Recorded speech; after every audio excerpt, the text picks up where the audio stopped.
So I want to officially begin by acknowledging that we're all participating today from traditional territories of the First People across the country.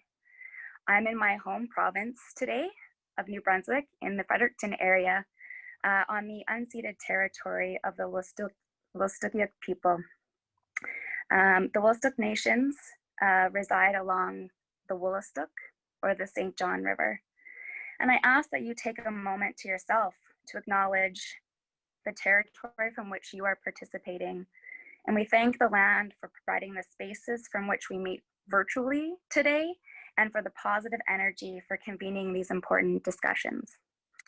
So we're going to start with a presentation by Global Water Futures Director, John Pomeroy. John, if you want to get your slides shared, I'll do a quick introduction of you. Okay, great. Thank Dr. you, Stephanie. He holds the Canada Research Chair in Water Resources and Climate Change and is a distinguished professor at the University of Saskatchewan, where he directs the Global Water Futures Program. Okay, wonderful. Hope you can see the screen properly, and thank you so much, Stephanie, for that introduction. We've at an interesting point here in the discussions over the Canada Water Agency. They've become quite mature, and I think have risen to a high level. But the basis behind this is, in fact, common to the development of global water futures and the discussions of the Canada Water Agency, and that is the water crisis that Canada is entering. And that water crisis is not insignificant. We have problems across the country of intensifying floods, degraded water quality, conflicts between water and land users and communities, and resource developments are intensifying. We have inadequate source water management, which is undermining our ability to provide basic human rights, which is drinking water across our country. And this is most particularly apparent for many Indigenous communities, which still do not have adequate drinking water. We've had billions of dollars of damages from droughts and floods and fires. We have permafrost collapsing in northern Canada, glaciers retreating, lake ice with a much shorter season, which limits the transport to remote communities, as well as vastly disturbing the natural ecosystem. We have increasing incidents of harmful algal blooms across the country. The water quality degradation in our major lakes, such as Winnipeg and Erie, continues despite decades of efforts to improve this. And so we, despite having lots of water, I mean, we have 20% of the world's freshwater supply and a relatively small population, but we haven't managed it fairly well. And part of that is because of the impact of climate change. Canada is warming faster than the rest of the world, 2 times faster over most of the country, and 3 times faster in northern Canada. We've always had a cold-dominated hydrological cycle, a real winter of snow and ice and mountain glaciers and permafrost in the north and frozen ground in other places, and we're losing that right now. And this is causing tremendous changes to our ecosystem and to our water supply. And also, whilst we have lots of water, it's in the north and flows to the north. And most Canadians live in the south, and many Canadians in the prairie provinces where I'm from live in a semi-arid environment where we have very severe restrictions on economic activity, ecosystems, and our ability to produce food because of the lack of reliability of water. So we have a particularly water-dependent economy across the country, and yet because of mistakes we've made in developing water and planning it in the past, and the concomitant issue of climate change, we have a greater insecurity for water. So Global Water Futures was funded by the Canada First Research Excellence Fund starting in 2016. Its goal is to deliver risk management solutions for Canada's water crisis, informed by leading edge water science and supported by new decision-making tools. And we want to help make Canada a global leader in water science for cold regions that typify Canada, and to help address the strategic needs of our economy in adapting to climate change and managing the risks of an uncertain future. We focused our mission around 3 things. One is improving disaster warning. This is working with the Government of Canada and the provinces and communities to help design a national flood drought forecasting and prediction system to help in revised floodplain design with our Environment Canada partners in provision of a national forecasting modeling capability, and working with the provinces to help them predict and design management alternatives to deal with their floods. We're also predicting water futures on a longer term. How much water will we have in 50 years, in 100 years? What will its quality be? What will our groundwater be? How about our water supply without the glaciers? Things like this. Our water be drinkable at that time? Under the tremendous climate warming that's predicted in parts of northern Canada, over 10 degrees Celsius of further warming is expected this century. And then working with hundreds of partners across the country to help inform their adaptation to changing water as the climate and development changes, and to help them manage the risks. We recently assessed global water futures in a midterm review for our funding agency, and it was interesting to see where we're at right now. The $78 million of funding from the Canada First Research Excellence Fund, we've been able to leverage $90 million of cash and $113 million of in-kind resources. We funded 189 faculty at 18 universities across the country, trained almost 1,000 graduate students, postdoctoral fellows, researchers, technicians, and other scholars.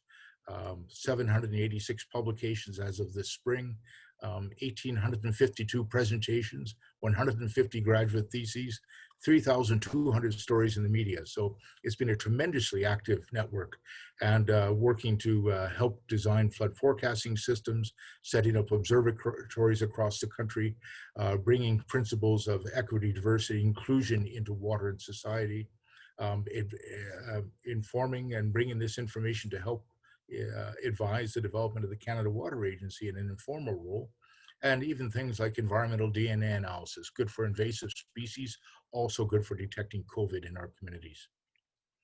So right now, Global Water Futures, we have 64 projects and core teams. You can see the numbers there. I won't read them off, but a vast number of researchers. And so this is capacity building at a national scale, commensurate with the tremendous challenge we have in addressing the Canadian water crisis. But there's also a global water crisis. And Global Water Futures is strongly engaged globally, contributing to the World Climate Research Program, the World Meteorological Organization, UNESCO, and Future Earth. And so we are extremely active across the country, but also more and more internationally now, and becoming noticed internationally and bringing Canada back onto that stage as a water solution country. One thing we pride ourselves upon is that early on, we found ways to work very constructively with Indigenous communities, and this was through our early discussions with Six Nations in Ontario and others across the country. And so we developed an Indigenous community water research strategy, including regional workshops, engagement with Indigenous communities, with governments, and a number of co-developed, co-led Indigenous community water research projects that are running across the country. And you'll hear more about that, but that's how it has to be done, and nothing with us without us from Indigenous communities. And so that working with them to bring them into the science, into the measurement, and to find out their perspectives, their knowledge, their solutions to national solutions. This is how we have to do it moving forward. Also, water is about data, and Global Water Futures has established 60 observatories across the country. This brings a wealth of information, raw meteorological and hydrological data, but also understanding. And some of these observatories are in fact with communities. Some might be environmental laboratories, some might be sampled lakes or remote instrumented field sites in the Arctic. So these are tremendously important for helping us understand Canadian water. Global Water Futures has a core modeling team, and part of that is a planetary water prediction initiative, which is looking at global water predictions. This is an example of some of the computer modeling they're doing to predict stream flow across all of North America. We're expanding that to the whole world. And this brings a special capability where Canada can possibly be a technological center for assessing global water problems. We can add water quality to these models, soil moisture to these models. They can be used by so many things, and we can use this to develop collaborations and to help countries around the world that don't have this capability. Our international linkages are broad, as I mentioned before, and they also include bilateral engagements with a variety of countries through Asia, South America, Europe, and strong collaborations with China, with Russia, with India. Water is a way to bring people together and to showcase the strengths and the commonality of humanity. And we found this is something we can do through science, but also through communications. One aspect that we led was a high mountain summit at the World Meteorological Organization last year. This was to look at the water supply from the high mountains that feed the rivers that supply over half of humanity. This attracted tremendous attention, and we were honored to have Greta Thunberg as a visitor to one of our GWF observatories in October of last year. So these types of things allow us to get the message out internationally about the good work going on in Canada. We've also worked with artists to try to better explain the Global Water Futures message, and again, this builds linkages and collaborations. Next week, we have an event at the Russian Cultural House in London, England, where His Excellency, the Russian ambassador to the UK, and Her Excellency, the Canadian High Commissioner to the UK, will open the event. We'll speak about the science, we'll talk about the art, and this will be a Zoom meeting that links Canadians, Russians, and many other collaborators across the country. Moving to the Canada Water Agency, we think this is a tremendously important development in Canada, and we're so proud of Parliamentary Secretary Dogood for pushing this forward along with the Ministers of Environment and Agriculture. The initial discussions with many groups, we came up with suggestions that the Canada Water Agency can create and mobilize knowledge to predict and respond to water problems and opportunities, collect water information, deal with water quality, supply, floods, and droughts.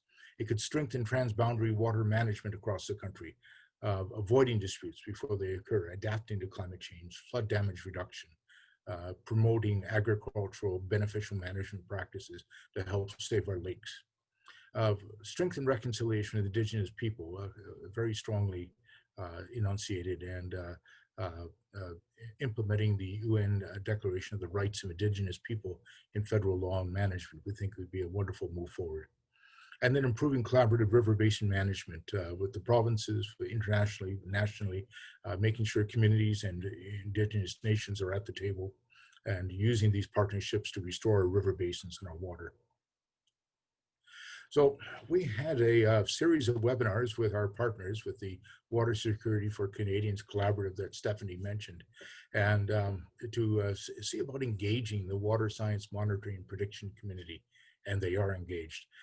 Those 5 webinars had 45 water leaders and experts speaking at them, over 2,000 participants, more than 250 organizations attending, and from across the country at various levels. It was absolutely wonderful, from industry to communities, to federal government, to Indigenous organizations, to provinces. And what do we hear? Well, the one thing we heard, is there a water crisis? Yes, there was a strong consensus that we're in trouble, or we have great concern, and we do not want to be a country that develops a full-blown water crisis. Let's avert it now before it's too late. That came through very strongly. What else do we hear? What are the essential science, data, policy, and program gaps? Well, data. Everyone wanted our data assembled, made available, QA, QC'd, and put in a central inventory, which we don't have in this country. And floodplain mappings, groundwater, wetlands, soils, stream flow data, water quality data, you name it. We want it all brought together. We wanted braiding of the different knowledge streams across the country, whether they're Indigenous or Western science, and from different parts of the country.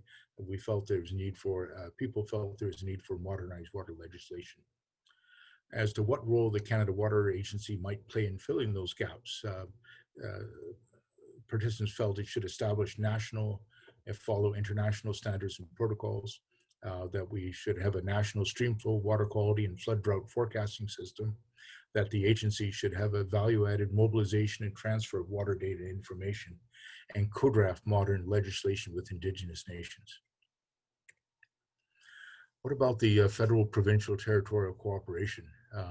The feeling was that the Canada Water Agency could not do everything, but to help lead, to convene, to provide cooperation by providing a science base and a monitoring capacity, providing standards for data reporting and accountability, to adopting a river basin framework for water management and facilitating transboundary cooperation.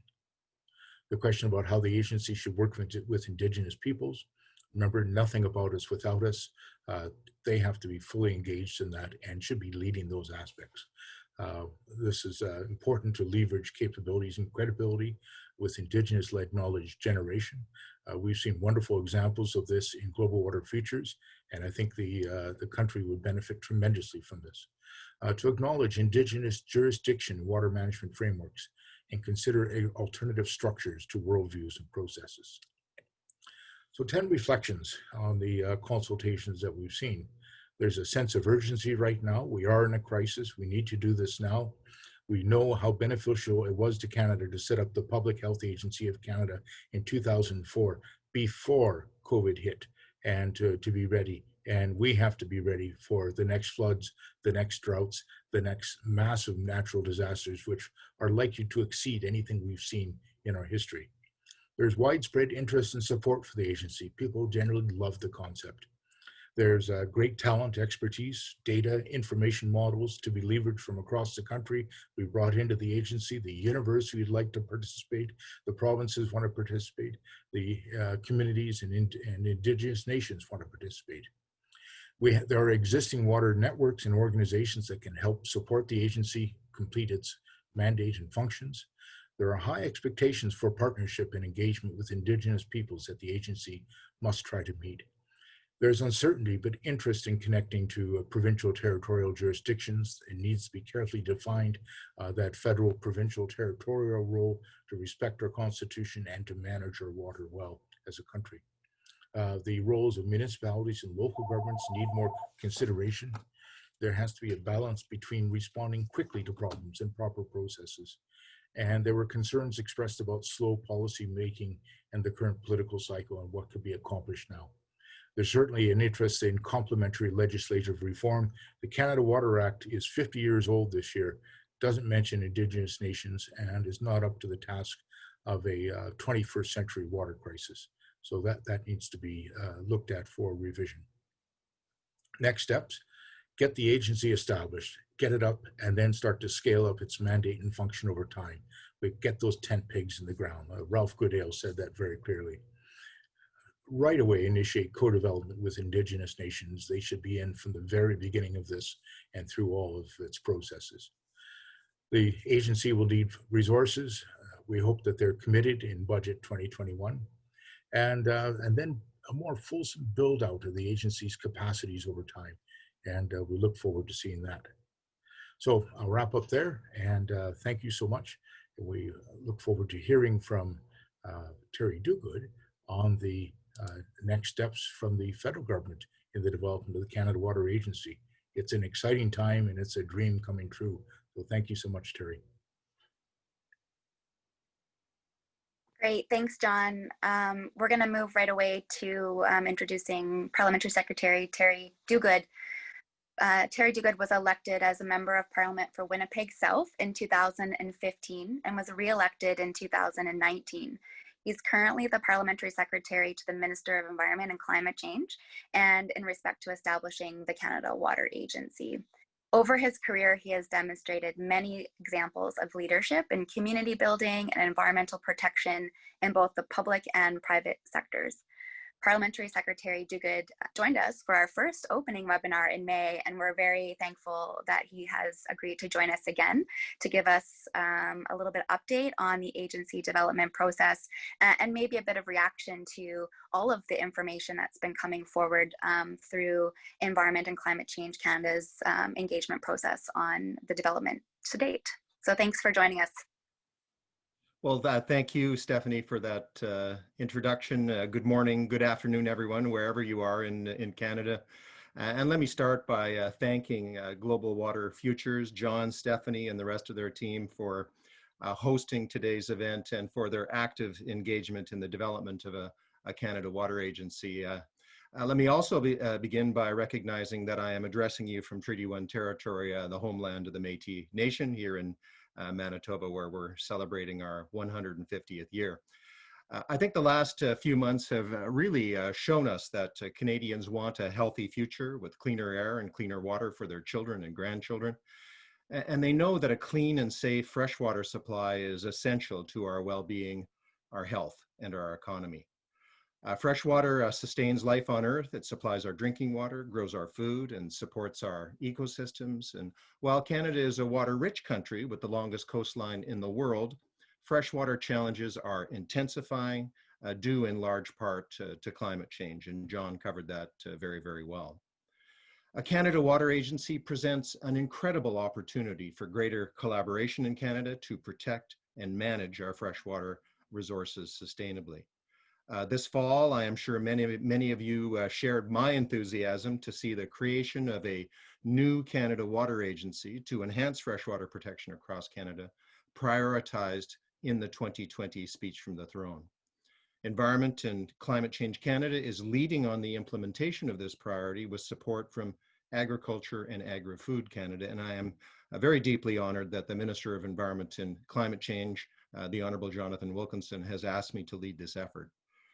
This May, we began gathering Canadians' views on what a new Canada Water Agency could do. At the same time, I and others were pleased to see Global Water Futures independently launching their own series of webinars. And John mentioned many of the phenomenal partners that have joined in that effort in the water community. And I was thrilled to participate in the first of those discussions, sharing the federal perspective on how a Canada Water Agency could deliver water security for Canadians. And as those webinars progressed, those of us engaged in the creation of the Canada Water Agency paid close attention to the tremendous contribution your webinars provided to the discussion. Over the last several months, the federal government has held initial discussions with provinces and territories and with national Indigenous representatives, modern treaty partners, and self-governing Indigenous nations. We met with many organizations and stakeholders, and I am sure today that some of them are with us today. We also created an online Place Speak website where Canadians could go to provide their thoughts on freshwater priorities and potential roles for the agency. The interest, I have to say, has been absolutely phenomenal, with more than 7,700 Canadians visiting the site so far. I would like to use this opportunity to touch on some of the issues we heard emphasized in your webinars and put them into context on what the federal government is thinking and hearing through our engagements to date. Throughout your webinars, for example, it was stressed that the federal government has a leadership role to play when it comes to managing fresh water, a role that leads, but also respects the significant mandates that provinces and territories have in critical aspects of water. And I agree with this sentiment. The Government of Canada is not embarking on a legislative or regulatory changes by establishing the Canada Water Agency. The intent of the agency is to work collaboratively with other governments and respect the jurisdictions of those governments. When it comes to the potential role of the Canada Water Agency, we've heard many perspectives and views. Some of the recommendations highlighted through your process and that John has gone over have been suggested by others that we have heard from as well. For example, your webinars have drawn attention to the former Prairie Farm Rehabilitation Administration, the PFRA, as an example of successful place-based approaches to providing services and expertise addressing land and water challenges in Prairie Canada. I agree, when the PFRA was dissolved by a previous government, Canada lost an important tool to manage its waters. Our government recognizes this, and we're hearing suggestions that the agency could take on roles and responsibilities similar to those of the former PFRA. We have not yet defined the specific mandate of the Canada Water Agency, but I can assure all of you listening in today that the Canada Water Agency will be designed to add value. And like the former PFRA, it will be founded on a collaborative and cooperative approach. And when it comes to collaboration, inclusion of Indigenous peoples in the design of the agency was firmly established in your webinars as both imperative and expected. And again, I couldn't agree more. The federal government is engaging directly with First Nations, Métis, and Inuit on considerations and recommendations for the agency. Their feedback will directly inform the mandate and priorities of the Canada Water Agency. And the same goes for inclusion of Indigenous peoples in freshwater management. Data was a significant topic of discussion during your webinar events, and I was happy to see that your webinars recognize that the federal government has a tremendous opportunity to provide leadership on the management of freshwater in this area. Freshwater data and information are certainly paramount to supporting evidence-based decision-making. But we also need to recognize the importance of working with First Nations, Métis, and Inuit to share freshwater data and information. And we need to ensure ownership, control, access, and possession of Indigenous knowledge, data, and information is respected. On the issue of availability and accessibility of freshwater data from the federal government, I want to note that we are also interested in hearing more about how we can make it easier to use this data. I would also like to highlight another significant theme that came up in your webinars and of course comes up in our government policy thrust very, very often: climate change. The stakeholders I have met with, as well as federal officials, have identified this as a key consideration in determining opportunities to enhance freshwater management and potential roles for a Canada Water Agency. We certainly need to focus on continuing to strengthen our ability to predict extreme water-related events like floods and droughts. And it's important that we back research, development, and support services to better inform in emergency situations and better inform water management decisions at all scales. And I will say that very soon our government will be coming forward with our strengthened climate plan that will help Canada meet and exceed our 2030 target, and please stay tuned for that. On all these issues, the federal role, the role of the Canada Water Agency, inclusion of Indigenous peoples, data and climate change, among other topics, I see a great deal of alignment between what was emphasized in the Global Water Futures webinars and what we are hearing and thinking. Those of us engaged in the creation of the Canada Water Agency found the feedback we received through your series tremendously informative. We know how important clean air and clean water is to Canadians, and that is why on December 17th, mark your calendars, on December 17th, our government will officially launch the consultations to engage Canadians on the role of the Canada Water Agency addressing freshwater challenges. I invite all of you participating today to provide comments on our discussion paper, which will be released on that date via PlaySpeak and through the virtual public forums that Environment and Climate Change Canada will host early in the new year. Protecting freshwater demands a collaborative approach and starts with all of you. The Canada Water Agency is a unique opportunity to strengthen collaboration and find the best ways to keep our water safe, clean, and well managed for generations to come. And I thank all of you for your interest and support in this important endeavor. And I will be paying close attention to the results of your dialogue today and to your feedback on the discussion paper that will be coming soon. Thank you very much. Thank you, Parliamentary Secretary. Thank you so much for the the remarks, the update on the process, and I know that everybody on this call today is looking forward to participating in Environment Canada's engagement series coming up, and having a look at that discussion paper and putting some thoughts forward. So lots more engagement to come. So thank you very much. We know that you have some other commitments to get to today. So thanks again for joining us.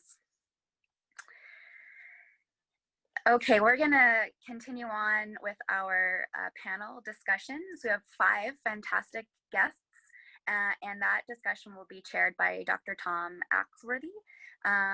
And so Dr. Tom Axworthy has a distinguished career in government, academia, and philanthropy, and is currently the chair of public policy at Massey College. Water policy has been a consistent theme throughout his career, both in the Prime Minister's office and as Secretary General of the Interaction Council and as President of the Gordon Foundation. So thanks, Tom. Tom also joined us for our very first webinar in May. So thanks again for coming back and for leading this next conversation. I'm going to quickly introduce all of our panelists before they get going. So we have Nan Bowles de Gaspé-Beaubien. Nanby is a businesswoman and a co-chair of the Gaspé-Beaubien Family Foundation, where they've in particular been using technology through their well-known aqua hacking program to influence public policy and support entrepreneurial businesses working to develop solutions to critical water issues. Oliver Brandis is the co-director of the Polis Project on Ecological Governance, based at the University of Victoria's Centre for Global Studies.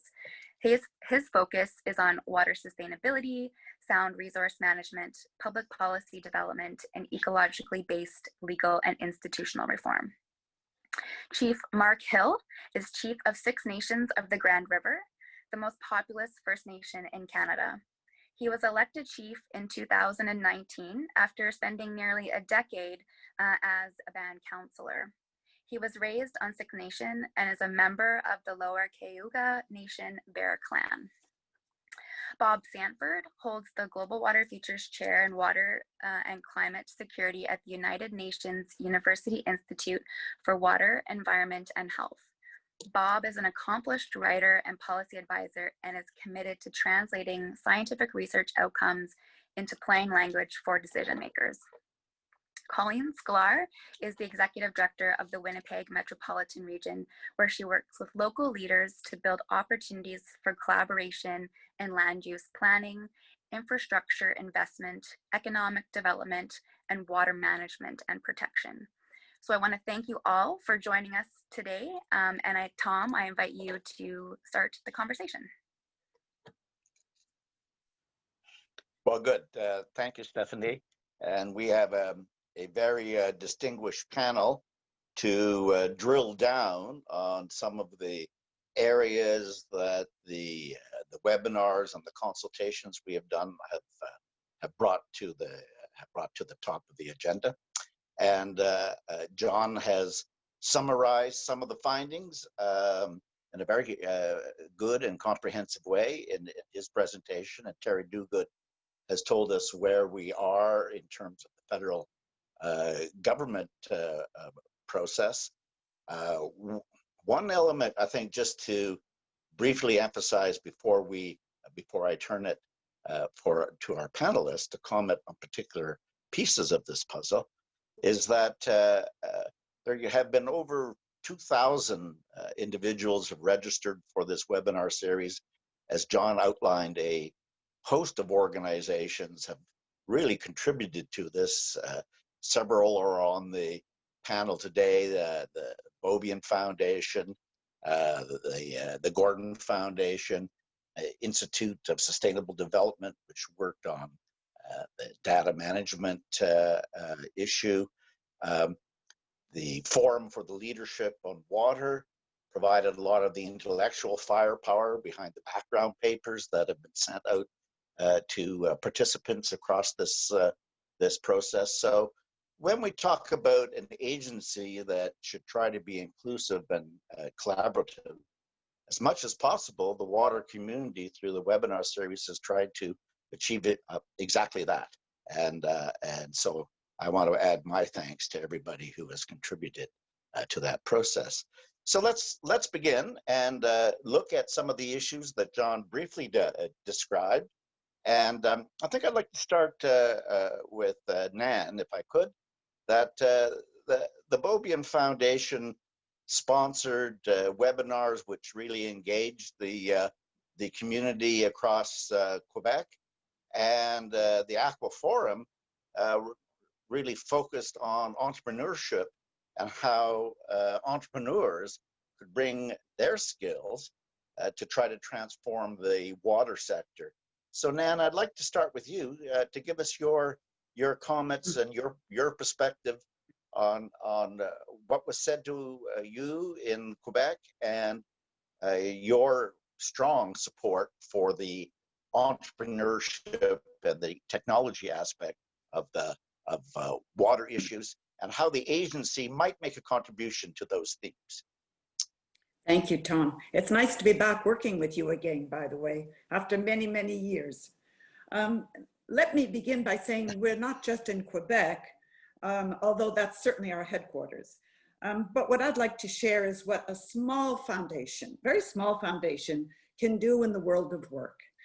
Et j'aimerais commencer avec un bonjour à mes confrères du Québec, par exemple, because you know, the Beaubien Foundation is really blessed to be able to work with such a dedicated group of community-based water groups in Quebec. And they've taken the time to come together and to reach a consensus, which is incredible in the water world. They've actually reached a consensus on what they consider the most important priorities for the Canada Water Agency. And you know, Tom, what's very important, it's not just in Quebec, but our foundation also depends on the community-based water groups in every region where we work, as they are essential in helping us understand the local and regional water issues. But you know, it's interesting because people oftentimes will ask me, well, Nambi, how come all 3 generations of your family are so committed to water? And my answer is always, well, our family's foundation total immersion in water issues began about 10 years ago when our grandchildren, it was our grandchildren, chose water for their foundation project. They wisely pointed out to our board that although Canada had no problem with water quantity, it had a growing problem with water quality. So they saw that 10 years ago. It's taken us a little time to catch up. You know what, we were astounded because I think like most Canadians, we were totally unaware of these facts. It was only after doing our own research and meeting with water experts across the country that we realized how correct our grandchildren were. And that during that time, we also discovered something else that most of our people on this webinar already know, but for us it was new. And that was that our Canadian universities and our scientists do outstanding research on critical issues around water. But sadly enough, much of it is still sitting on shelves and buried in government reports that never get translated into solutions. And I guess that's where our family believed they could add some value. So the Beaubien family have been in Canada almost 400 years, and they've always been entrepreneurs from the early days of fur trading to present day high-tech companies. You know, one might even say entrepreneurship is in our DNA. So with an extraordinary small team of committed employees and partners, we developed a program for finding solutions that we call the Aqua Hacking Challenge. And what is this? This is an 8-month innovative tech program designed to engage tech and next generation talent to solve critical water issues. And to accomplish this, we do 3 key things. We partner with local water stakeholders. And 2, we empower young talent to become entrepreneurs and business leaders. And 3, we enable the launch of startups in the water sector. So how have we done? That's a good question, right? What have you had any impact?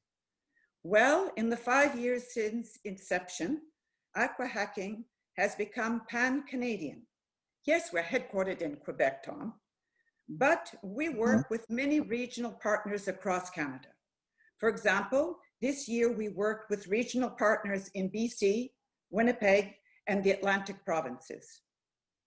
But what I'd really like to emphasize, what we're most proud of, is that over these 5 years, we have engaged with over 50,000 young people in water.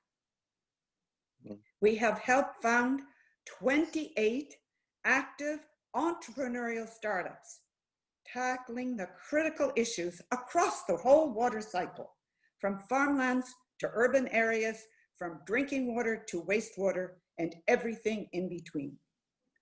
And these new entrepreneurial ventures act as bridges between the water sector and tech. So far, they have resulted in 34 new jobs and $600,000 in salaries. Aqua hacking is exciting. It is innovative, and it highlights the talents of our young Canadian techies to help solve critical national water issues, but with a regional focus. And what's our major learning from all of this? Well, the biggest advancements that we have seen in the water sector has been through collaboration and shared objectives. We brought our entrepreneurial and tech approach, but without the expertise of water scientists, regional community groups, universities, local and national partnerships, and local mentors and judges, none of this would have happened. We could never have done it alone. We believe and we follow that old African adage of, and let me quote, if you want to go fast, you go alone.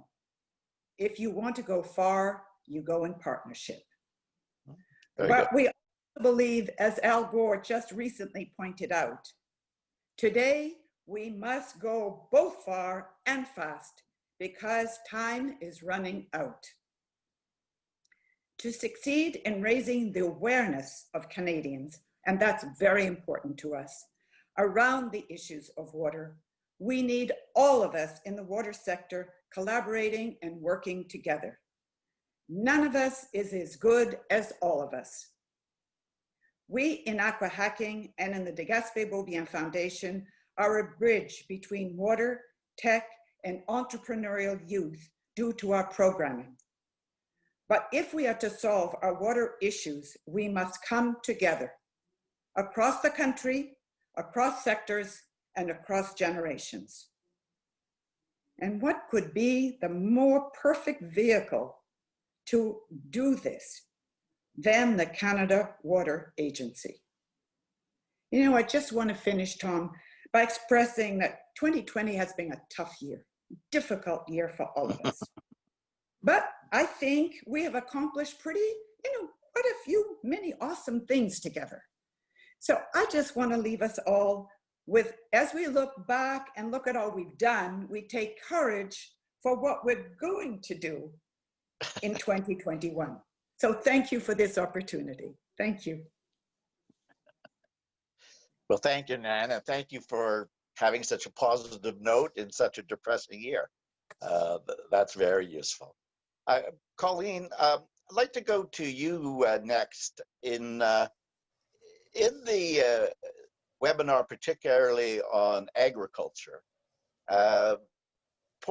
questions were raised from rural municipalities, even from individual farmers who sent in their questions and called in about how the agency would be able to drill down and really affect change on the local level. In particular, how could, having heard about the mapping and the use of the great scientists and research we have in Canada, Nan just mentioned it again, but how would that knowledge be made available and as a catalyst for action? Could you speak to us about your experience in how to deliver that good? And again, any thoughts about how the agency could make action happen on the ground? Sure. Well, thank you very much, Tom, and thank you for having me here today. It's really an exciting conversation, and as Nan so eloquently put it, this is really a bright spot when we start to think about the terrible year 2020 was, and I look forward to what the future holds. So, you know, it's an important question, and really the question at its core highlights the need to deliver and to translate all of the great science and research and solutions out there, you know, to the last mile, to on-the-ground solutions.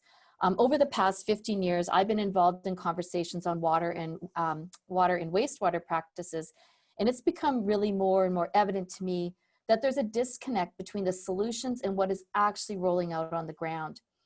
In my work at the local and regional level, and most recently with the groundbreaking work at the Collaborative Leadership Initiative, with our partners at SEER, where we brought together 28 chiefs, mayors, and reeves for the first time in 150 years to a table where they could start to work and find solutions together, shared solutions on water challenges.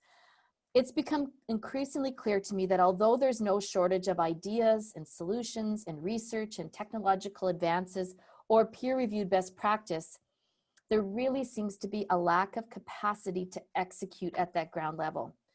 And, you know, this isn't because people don't care or because we need more research or we need more information or we need any more high-level cheerleading. In my opinion, this is a last mile issue. We have a connection problem. Across Canada, we have various jurisdictions that each pass the baton when it comes to water management. And this is really the struggle I think many local governments and farmers and other folks find themselves in, is this kind of place between the jurisdictions. We have the federal level where laws and national policy are formed. We have the provincial level where legislation and regulations are enacted. And then we have universities and we have institutes who advance our understanding. And we have agencies and NGOs who spur and promote public discourse. And then we have the municipalities, we have regional governments and Indigenous governments. Although are very different levels of government, they are the jurisdictions who make decisions every single day about water, who plan, they finance, they build, and they manage the drinking water systems in our communities. They manage water reservoirs and storage capacity, wastewater treatment systems, drainage, retention, irrigation, and infrastructure that will keep our communities safe in the face of a changing climate. These jurisdictions hold water in their hands each and every day. They are the ones that are charged with implementing the solutions.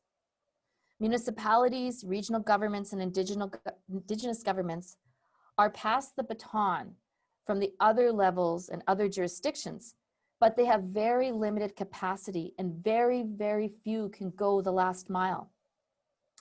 And with this in mind, the last mile needs to be better organized and coordinated across jurisdictions. We need to fill the capacity deficits across the country. This last mile requires stewardship and new wayfinders to ensure the newest technological advances, research is being tested and implemented. And like Nan B said, not sitting on a shelf somewhere. The last mile needs sustainable procurement policies, including updates to bid documents, tendering processes to support new technology getting into the market. It needs the ability to take advantage of the economies of scale. It needs to make sure we're looking at the affordability factor. The last mile needs new governance practices like the Collaborative Leadership Initiative to support interjurisdictional cooperation and reconciliation. The last mile needs to bridge across this capacity gap to ensure that the taxpayers are getting the best bang for their buck. And I think having a Canada Water Agency can do just that. A Canada Water Agency could and should take the role as a national convener on water, a coordinating body and funding agent. If done right, it could support planning and development of technology and infrastructure. It could coordinate investments and match research and best practice to communities who truly could benefit the most. And it could help communities implement pilot projects and be proud of those projects within their communities. It could support economic growth and development. If we organize ourselves to actually treat water as if it really is our most valuable resource that we have in Canada, we will be noticed by site selectors and progressive companies who can bring capital to support jobs in technology and food production and research supporting the Canadian economy. I believe we could be really good at this. A Canada Water Agency could and should work with other agencies like FCM or take over the role to design and fund water and green infrastructure projects nationally to ensure that the last mile support is done in the most effective way. Having a Canada Water Agency is critically important if we're going to address our shared water-related opportunities and our challenges and build strong, sustainable communities for all. Ultimately, having a national convener like a Canada Water Agency will build the capacity needed so we can stop dropping the baton in the last mile. Those are just a few of my thoughts, Tom. Great. Thank you, Colleen. Well, let me pass the baton on now to Oliver. Oliver, really, right at our very first webinar in May on the Canada Water Agency, the national panel that we had, whereas people have focused in on the agency and the need for a federal government to have a champion within the bureaucratic and political system for water.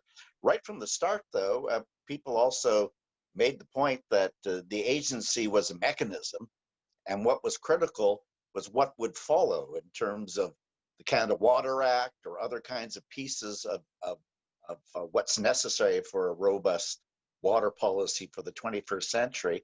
Could you speak to us about the potential role of the agency on the other elements of change in legislation going forward that we need in the country? Thank you, and I very much appreciate being here today, and a great way to frame these many issues. You know, the problems I think are plain to see: drought, flood, fire, poison, invasives, right? Practically the horsemen of the water apocalypse. They're all here with things that were sort of the exception at the beginning of my career and now are unfortunately common and the norm.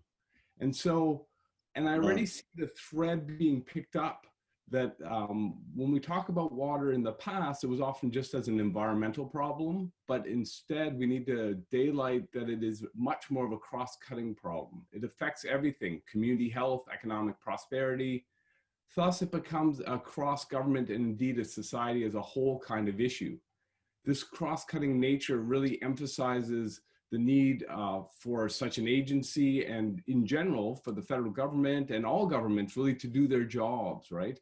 And we know, and as you've alluded to, Tom, that Flow, Global Water Futures, and others who did a lot of that early thinking, the agency alone was never the end game. The broader watershed governance reform, including modernizing the Canada Water Act, really is. We know that good governance is a mix. It's a mix of expertise, science, including traditional knowledge and planning, it's rules and enforcement, it's citizens and local control. Finding the right balance and mix of this governance cocktail is, of course, a very place-based endeavor. And that's really where law and institutions and collaborative governance come in. When we talk about water in our dear Canadian Constitution, we know that it can be complicated, complex, galaxy of players.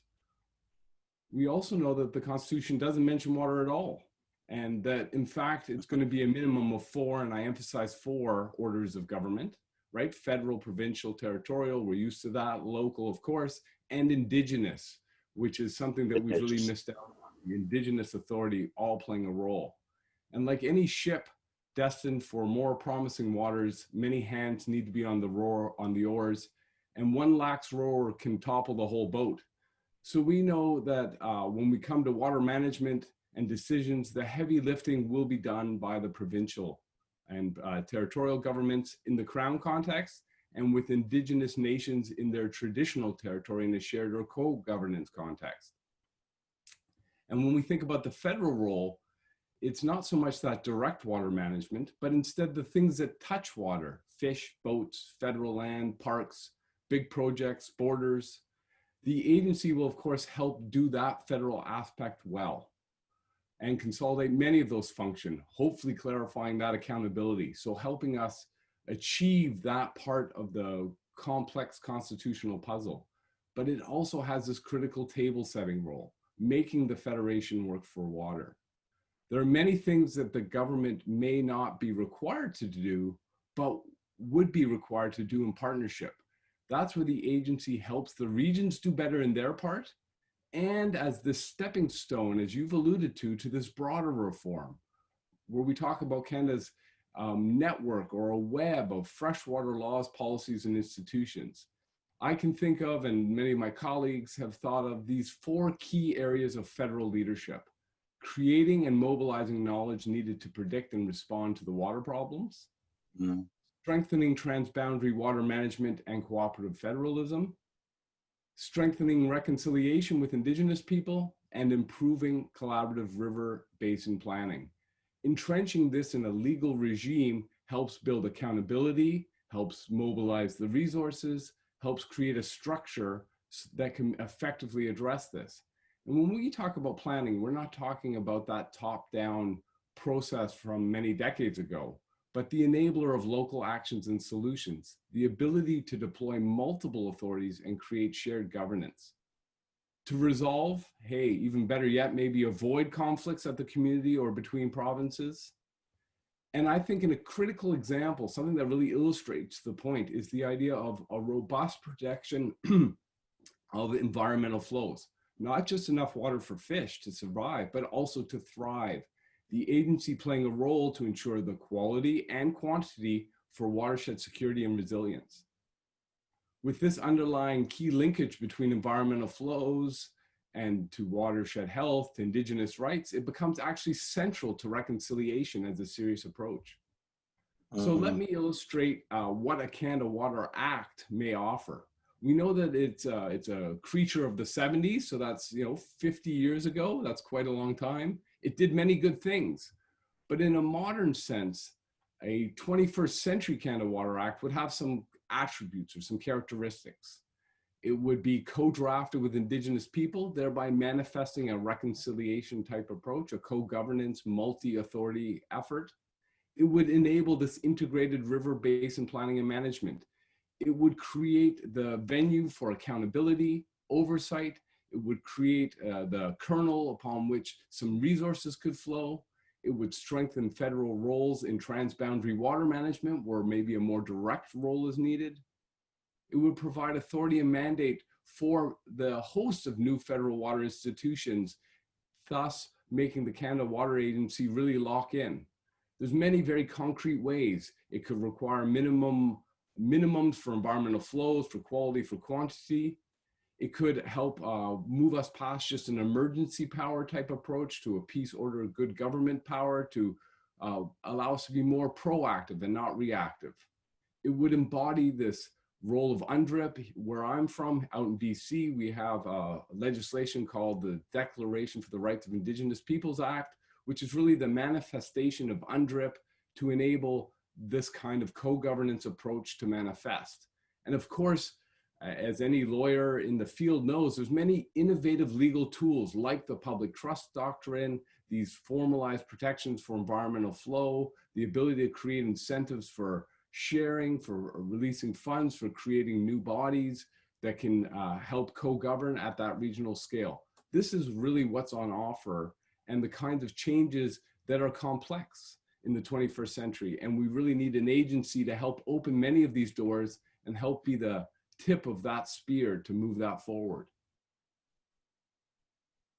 Excellent. Good. Thank you. Thank you, Oliver.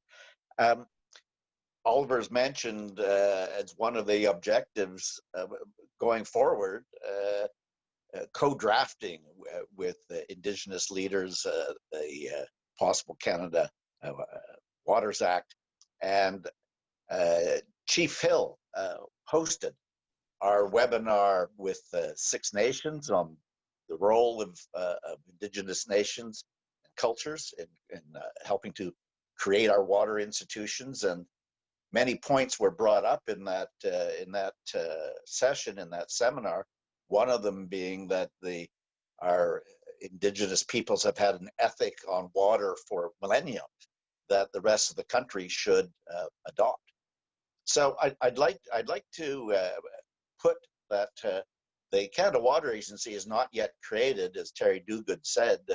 There's just a discussion paper will be coming out soon.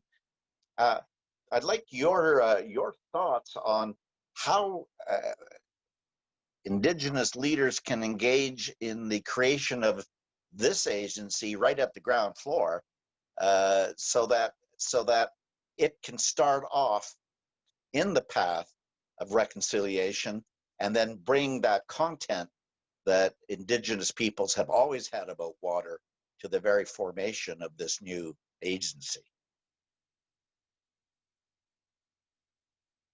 Good afternoon, Tom, and thank you. Can you hear me okay?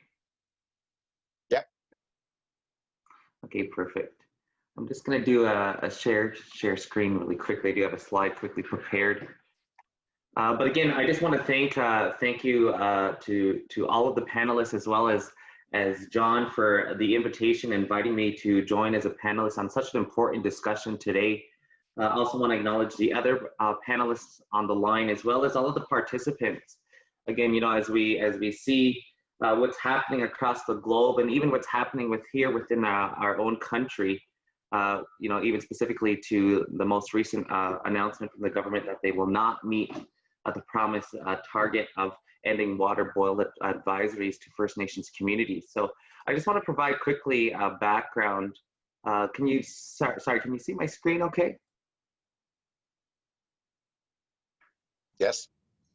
Okay, perfect. Well, thank you again, Nyawa. I also want to acknowledge I'm joining in from the beautiful picture on the screen from Six Nations of the Grand River Territory, home of the Haudenosaunee, as well as want to acknowledge the two-row wampum, as well as the District 1 spoon wampum, and the agreements set forth within those treaties. Just a little quick background to Six Nations. We are, again, thank you to our moderator for the bio. We are the largest populated First Nation in Canada. We have roughly about 26,000 members on our list. Just a little quick picture on your right-hand side. This is, and as you can see also too, the things that's happening within the country in terms of land back and our land situations within this country. That's just a quick glimpse of the Haldeman Tract on the right side picture. That was within our agreement of almost about 1 million acres of land, and the little orange square on the bottom of the green within the Haldeman Tract is what we currently sit on. So our current territory is about 46,000 acres of land, and again, that's just I want to just provide a quick glimpse of the Haldeman Tract in those areas. Again, just a little quick background. You know, we are the largest populated First Nation. We are very close to usually a 30-hour drive to the major cities: Hamilton, Brantford, Toronto. So again, we are geographically located basically almost in the center. And so I really want to touch on a couple of these points in terms of the national attention to water security and climate change within Indigenous communities. Again, highlights the diverse challenges identified by Indigenous peoples in obtaining potable water. We did have a project again about in 2015, I believe it was completed with our water treatment plant here in Six Nations. Again, that was a $42 million project. And of those, we had to come up with our own source revenue of about $16 million to that project. Again, it doesn't go to our next phased in approach is to the water lines to get homes hooked up to that. So again, we are working diligently on multiple levels of water here in Six Nations. And again, I want to thank John and the work and our partnerships with Global Water Futures. I know we have, I believe, about 4 projects on the go, as well as to the partnerships and the work being done with some of our members here in collaboration with McMaster University. I know Don Martin Hill as well is a lead in this area. Again, you know, just going back to the point of the concern of Canada failing to actually look to solve and address the boil water advisories. we need to have a strategic plan to address this water crisis. And I believe that we as Indigenous peoples can be a key player, an asset to assisting the country in looking to see the next steps in addressing the water issues here. Again, as we look to, and also the last announcement, while water officially joins the likes of gold and oil and other commodities in being traded at Wall Street, the contracts will be financially settled. So this means the buyers of the contracts who hold on to expiration won't be greeted by delivery of millions of gallons of water like they would for other commodity-based futures like oil and grain. So again, just wanted to touch on those pieces. Moving into my next slide, again, I believe that we are a key player in terms of how we can move this issue forward and assist the government in actually accomplishing their goals as well. Again, Indigenous people could contribute to global sustainability efforts, again, if provided the legal and political rights to use them as the stewards of the land, as we know so well. Again, we are currently under so much growing pressures, but the knowledge that we carry, again, will help in managing the natural resources sustain itself. So just a few items I really truly believe. I know in my work previously as a youth advocate on the National Assembly of First Nations National Youth Council, as well as the Ontario First Nations Young People's Council. We've done many projects, and I believe young people are also going to play a key role as we look to in our teachings the next 7 generations. So, we need to ultimately always keep in mind as we do this important work to continue to look to the future generations as it's going to be them who take on and look to see some of the impacts that we're seeing now with climate change and the issues around water and land. But just a few pictures I wanted to share really quickly, because I also believe in terms of moving forward in a good way that Indigenous women play a key role as well.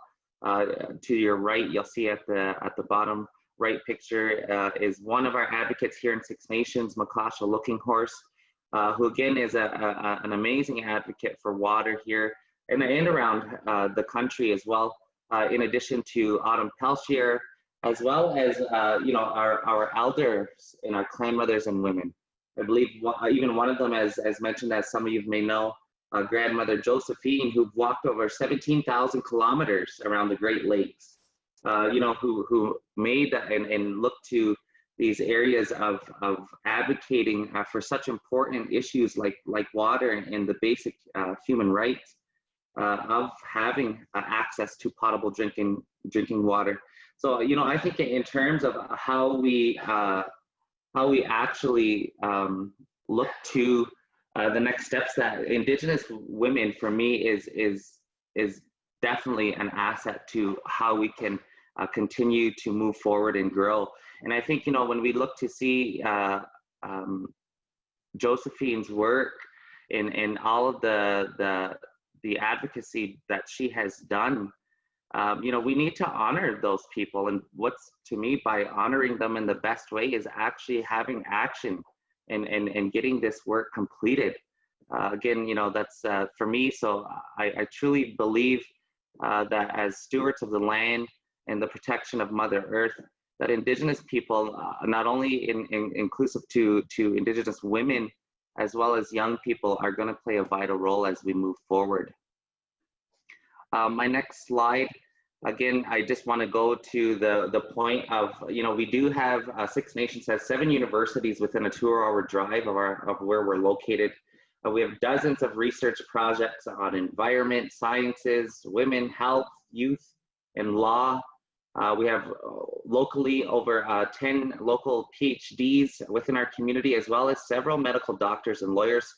And so, we really we're situated within the watershed, and all of these factors would aid in Indigenous engagement with CWA, with the support of, obviously, the United Nations University. So I guess to answer some of your questions to that point, Tom, I think that is we definitely have, even our Six Nations Polytechnic University, as well as our STEAM Academy. So we have, again, the HR and the bodies and capacity to do this work. It's now looking to see next steps and where we can go. In terms of the resiliency and preparedness and water security, looking to develop the educational and wellness tools. An example of that is the bilingual innovative approach to knowledge creation. We talk about the country and the government looks to reconciliation as a priority. That's exactly what we're looking at as well. And we want to be able to, again, talk about that co-development and have a leading role in that as well. Again, co-constructing knowledge by corroborating with Western science and as well as Indigenous knowledge. We, again, provide required the research, training, and tools for water monitoring. As I touched on this piece in terms of the HR. But again, with engaging First Nations through treaties, non-government organizations, grassroots movements, we see a lot of movements happening, as well as acknowledging traditional leadership. You know, we do have our Haudenosaunee Confederacy Chiefs Council, as well as our clan mothers, who also play a vital role here in Six Nations. And so I think really the key slide moving into my next one really is this one and what it could look like in terms of an Indigenous water agency under the governance principles of a United Nations model for First Nations, Métis, Inuit. Again, this is really a conceptual decolonizing framework, inclusive again of women and youth. This to me is really the paradigm shift, again, based on Indigenous knowledge principles, as well as the United Nations Declaration of the Rights of Indigenous Peoples, the Truth and Reconciliation report, and as well as the Missing and Murdered Indigenous Women. So again, just to give a little quick going through the Indigenous leadership at Six Nations, as well as into the Indigenous NGOs, universities looking to develop a training consortium. So again, our partnerships with McMaster, we know we have, we're in our building relationships with McMaster University. We've done a lot of work. There's been a lot of proven success in the past, as well as just a quick note in terms of, just wanted to mention as well, the Mohawk College and our program of our water treatment operators. So we are doing some big things here in Six Nations, and we're prepared to, again, go to that co-development and what it looks like. Again, I mentioned our traditional governance, the Confederacy Council, as well as the United Nations University, the Water Research Institute, so looking to develop something in terms of, as well as the Indigenous women, so our clan mothers, and then going down to the federal and provincial liaison as government, as well as youth councils. So again, I think it's important to recognize the role of Indigenous peoples through such an important topic, and again, just being leaders and stewards of the land. You know, for me, it's how can we then now look to the next steps? Again, this would look to a very conceptual, but very also flexible. I think this framework could change and would change with further engagement with other Indigenous communities. But again, I just want to say nyawa and thank you for the opportunity to join you today, and look forward to any questions in this discussion. Nyawa. Thank you, Chief Hill. And there were some difficulties with some of the slides, so I think we'll ask you if we can share your slides to all the participants afterwards, so they could have a much more closer look. But thank you very much on your very important points. Okay, on our last panelist, Bob. In the webinar that was held on data management hosted by the Gordon Foundation and the Institute for Sustainable Development, it was mostly about discussion about data sharing at the local level, Lake Winnipeg and so on. But the points were also raised around the data management, that there was a role to be sharing data with groups like the Arctic Council and with bodies in the United States. And part of that webinar began to look at the international dimension of Canada's water policy and a possible role for the agency. Could you give us some thoughts? Can the agency also play a role in Canada's water strengths, playing out in the globe, as well as having a robust water policy at home? Well, thank you, Tom, very much. Colleen Sklar talked about the difficulty of going the last mile in terms of realizing 21st century water policy and practice in this country. And she makes a good point. Whenever we get close to the finish line, we drop the baton. And all across the country, I've heard governments and private engineering firms proclaim respectively that they are world-class in terms of water governance and practice. So if we're world-class, why aren't we world famous? And we can't complete that critical last mile because the relay runners aren't in the same lanes and cannot connect to pass on the baton so we can finish the race. We get close, but we always seem to stumble, and we never seem to say why. But everyone on this panel knows why. As it stands now, the institutional structures are not in place that will allow us to go the last mile and achieve 21st century water goals. We remain in a deep rut of jurisdictional fragmentation, institutional territoriality, and bureaucratic paralysis.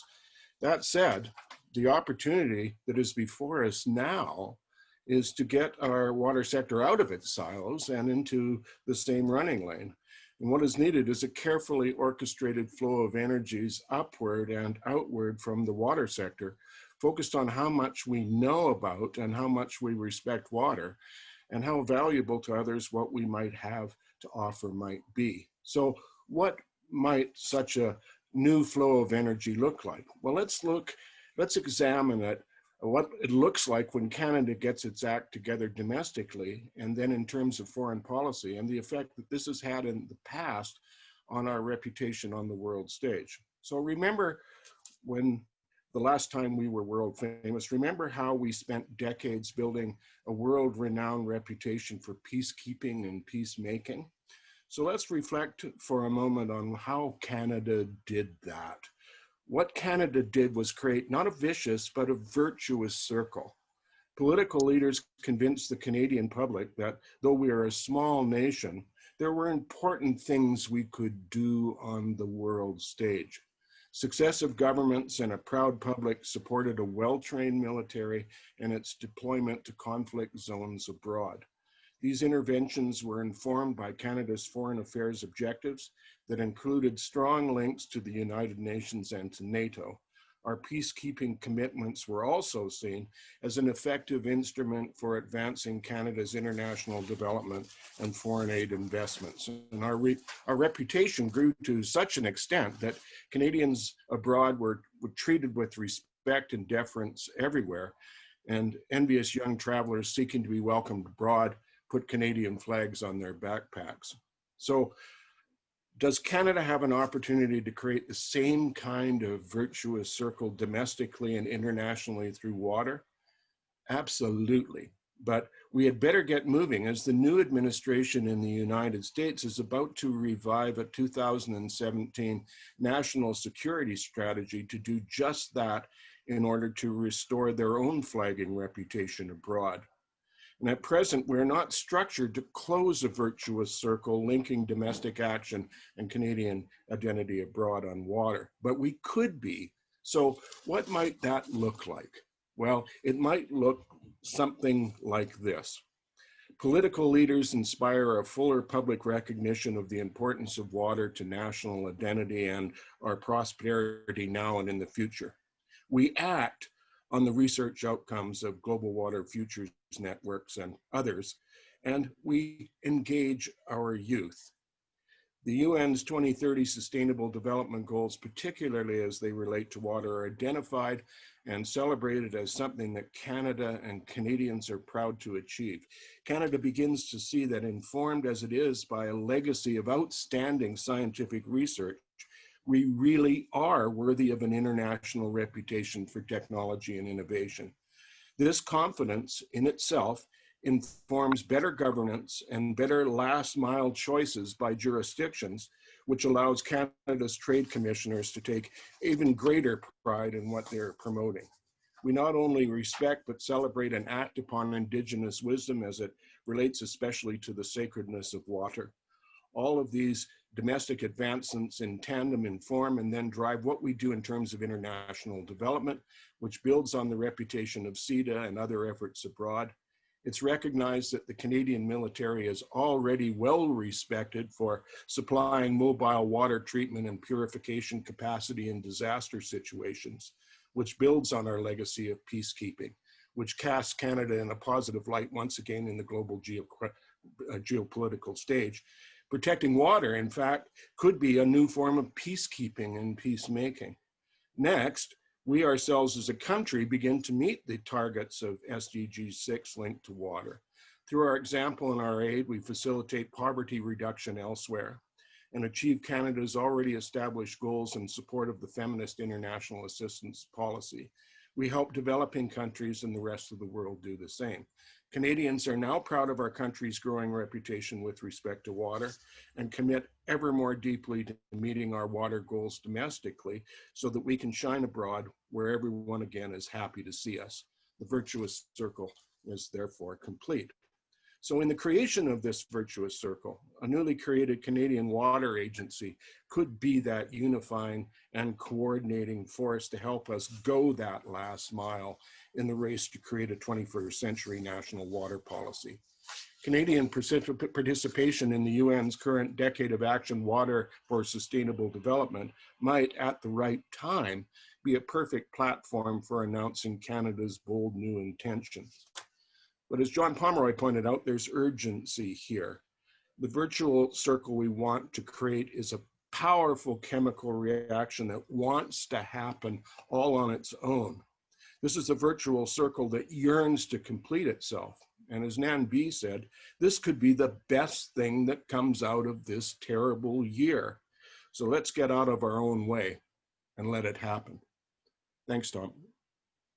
Great, thank you, Bob. And thanks to all the panelists for their very important contributions to this. So over to Stephanie to take us on the next stage of the webinar. We're coming to the close. And Stephanie, take us through to the next step, and in particular, how we handle all of the questions that have been in, and the fact that we've run out of time because the discussion has been so rich. Yeah, thanks so much, Tom. Thanks everybody for that great discussion. Certainly hard to jump in and cut off such great comments. And so we've eaten into the participants' opportunity to ask questions of the panelists. So I sincerely apologize to everybody. Perhaps I can log those questions and maybe have a discussion with our panelists after the event to see if anybody would be interested in addressing some of those questions, and we could potentially circulate those in a follow-up email. And of course, some of our panelists did answer some of those questions in typing in the question and answer function there. So some of you got some answers, and maybe we can get some more after the event. So thanks for understanding. So with that, I think we'll bring the event to a close and perhaps ask Tom and John if you would like to come back and just give a few closing remarks, a couple of highlights from the discussion, and what might be next. Well, I'll start and let John wrap up.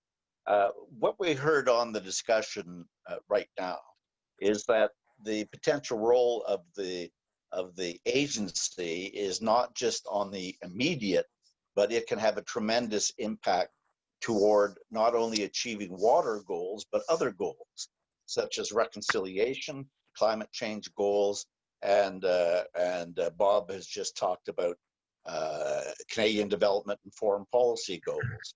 So this priority goes beyond creating a new institution on a critical issue like water. It has a real chance to make a difference on a variety of files. So what we need now, there's a very clear consensus from the thousands of people who participated in this webinar series. As the federal government begins its own consultation process, the conclusions that we've reached are those that John put up. We need an agency. We need it right now. We need it to have significant strength and significant budgets. And by getting a Canada Water Agency, that is the necessary but not the sufficient step for having a 21st century water policy, which will be good for Canada and possibly even good for the globe. Well, thank you so much, Tom. We've had tremendous presentations by our panelists, and by Parliamentary Secretary Duguid today. And the discussions reached a very high level. They show that water ties into so many fundamental issues around the country and internationally. It ties into our food security, into the safety of our communities, into how we might implement in Canada, fully implement the rights of Indigenous people. It's at the heart of our confederation, the relations between the national government, the provincial, territorial governments, our communities, and First Nations. And this is how we start to remake Canada for the 21st century, by addressing water properly. It also allows us to start to address the impacts of the greatest threat we face this century, and that is of rapid climate change and the extreme events associated with the changing climate. And then we've seen how there's perhaps an international window for the Water Agency to take Canadian expertise, to take our what we've learned as managers of 20% of the world's freshwater supply, and go forth around the world to work with countries to help them better manage their water. Remember, sanitation, health, they tie into equity issues, they tie into education, they tie into food production, energy, and they already are a massive crisis in many countries. There'll be a growing crisis in more countries, and we can help. And we can do this without exporting our water. We export our water knowledge and capability. And then we restore Canada to the international acclaim and the way we want to be seen as a country that is beneficial to the planet. So we have great hopes here, and wonderful panelist discussions. And thank you all for hanging on for our webinar. And I want to particularly thank the Global Water Futures crew, Stephanie and Nancy and Stacy and others who have kept this running smoothly through here. And we will be providing some of the slides that we were not all able to see, and then further documentation to you all. So thank you so much.